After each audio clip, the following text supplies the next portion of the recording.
Legislative IQ.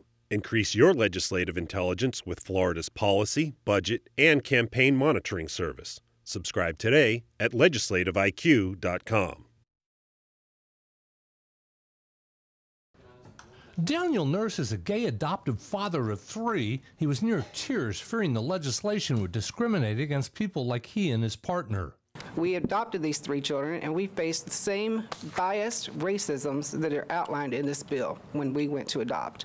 Carlos Smith likened the idea to religious freedom laws in Indiana and Arkansas. This threatens Florida's tourism-based economy. Both Baptist and Catholic organizations championed the idea, with some saying the discrimination is already happening.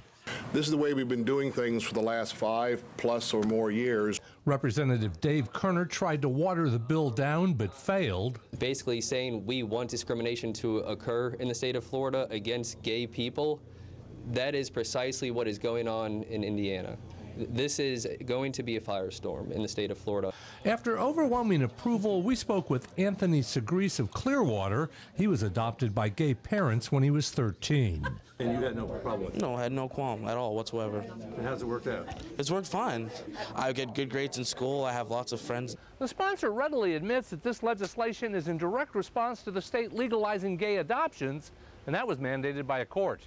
Sponsor Jason Broder also concedes that the law would allow discrimination against straight couples who live together. That individual private organization may opt to do that, and what they would likely do is refer them to another one of the 81 other agencies. Even supporters worry legalizing discrimination could be unconstitutional.